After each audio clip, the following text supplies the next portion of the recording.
Elon Musk Nobel शांति पुरस्कार के लिए नामित, लेकिन क्या यह सच में शांति का मामला है? एलन मस्क का नोबेल शांति पुरस्कार के लिए नामांकन फ्री स्पीच का रक्षक या सिर्फ एक प्रचार?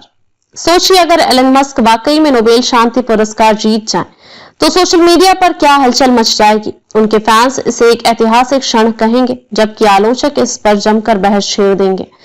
दुनिया के सबसे चर्चित अरबपति और टेक्नोलॉजी की दुनिया के बवंडर एलन मस्क एक बार फिर सुर्खियों में हैं, लेकिन इस बार किसी नई इलेक्ट्रिक कार, रॉकेट लॉन्च या ट्विटर अब एक्स के विवादों को लेकर नहीं, बल्कि नोबेल शांति पुरस्कार के लिए नामांकन को लेकर। हाँ, सही सुना आपने, नोबेल शांति पुरस्कार की रेस में एलन मस्क, अंतरिक्ष की दुनिया में धमाल मचाने वाले, इलेक्ट्रिक कारों के भविष्य को बदलने वाले और सोशल मीडिया की दुनिया में नए नियम तय करने वाले एलन मस्क की 2025 के नोबेल शांति पुरस्कार के लिए नामांकित किया गया है। यह खबर जितनी हैरान करने वाली है, उतनी ही दिलचस्प थी।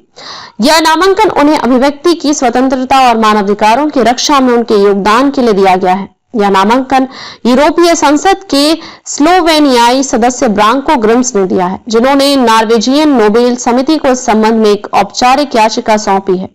ग्रिम्स ने फेसबुक पोस्ट के जरिए इसकी पुष्टि की और लिखा कि एलन मस्क ने फ्री स्पीच यानी अभिव्यक्ति की स्वतंत्रता की रक्षा में महत्वपूर्ण भूमिका निभाई है और यही कारण है कि उन्हें नोबेल शांति पुरस्कार के लिए नामांकित किया गया है।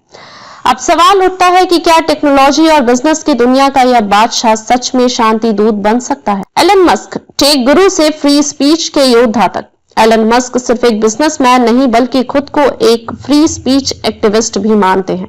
जब उन्होंने ट्विटर, अब एक्स को खरीदा था, तब उन्होंने दुनिया को बताया कि उनका मिशन सिर्फ एक सोशल मीडिया प्लेटफॉर्म चलाना नहीं, बल्कि एक ऐसा मंच बनाना है जहां अभिव्यक्ति की स्वतंत्रता सर्वोच्च हो। अब उन्होंने एक्स का अधिग्रहण किया, तब उन्होंने स्पष्ट रूप से कहा, फ्री स्पीच का मतलब सिर्फ वही है जो कानून के दायरे में आता है।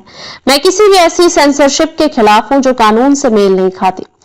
उनका मानना है कि अगर लोग कम अभिव्यक्ति की स्वतंत्रता चाहते हैं, तो उन्हें अपनी सरकार से ऐसा कानून बनाने के लिए कहना चाहिए, बजाय इसके कि प्राइवेट कंपनियां इसे अपने हिसाब से नियंत्रित करें।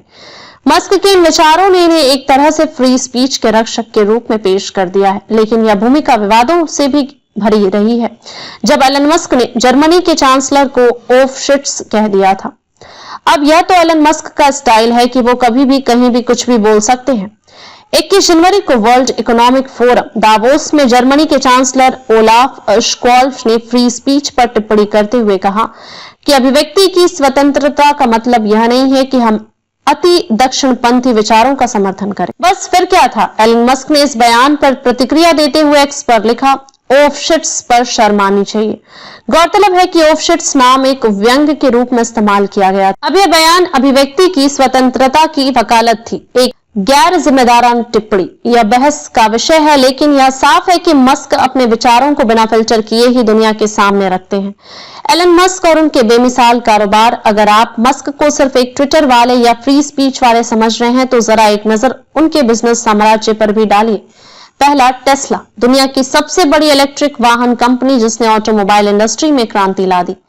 दूसरा, स्पेस एक्स, निजी स्पेस ट्रैवल को संभव बनाने वाली कंपनी जिसने नासा के साथ मिलकर ऐतिहासिक मिशन पूरे किए। तीसरा, न्यूरोलिंक, दिमाग को कंप्यूटर से जोड़ने वाली टेक्नोलॉजी पर काम कर रही company. The boring company, traffic की समस्या हल करने के लिए भूमिगत सुरंगें बनाने वाली कंपनी।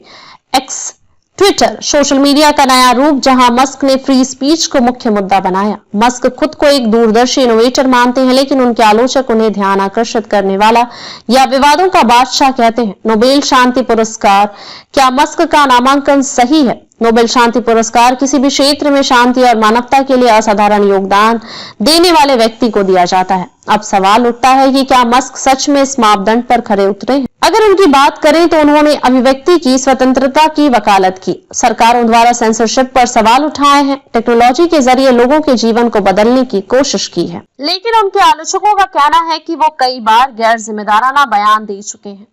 ट्विटर के अधिग्रहण के बाद नफरत फैलाने वाले कंटेंट भी बढ़ोतरी हुई। उन्होंने खुद कई विवादास्पद टिप्पणियां की हैं। नोबेल पुरस्कार का फैसला कब होगा? नोबेल पुरस्कार की आधिकारिक वेबसाइट के अनुसार नोबेल समिति को नामांकन पेश करने की अंतिम तारीख 1 फरवरी है। इसके बाद समिति बहुमत के आधार पर विजेताओं का चयन करेगी और अक्टूबर में नोबेल पुरस्कार विजेताओं की घोषणा होगी। अगर एलन मस्क यह पुरस्कार जीतते हैं तो यह तकनीकी जगत और सोशल मीडिया के लिए एक ऐतिहासिक क्षण होगा। लेकिन क्या यह सच में शांति से जुड़ा मामला है या सिर्फ एक और बड़ी बहस का मुद्दा? आपका क्या कहना है? अगर एलन मस्क को नोबेल शांति पुरस्कार मिलना चाहिए? मस्क नोबेल और विवादों की दुनिया। एलन मस्क के नामांकन ने दुनिया भर में हलचल मचा दी है। कुछ लोग इसे एक फ्री स्पीच की जीत मान रहे हैं, जबकि कुछ इसे एक मजाक बता रहे हैं। नोबेल शांति पुरस्कार के रेस में मस्क का शामिल होना एक ऐतिहासिक घटना है, लेकिन यह देखना दिलचस्प होगा कि क्या वास्तव में यह नामांकन आगे बढ़ता है या फिर यह सिर्फ एक चर्चा का विषय बनकर रह जाता है।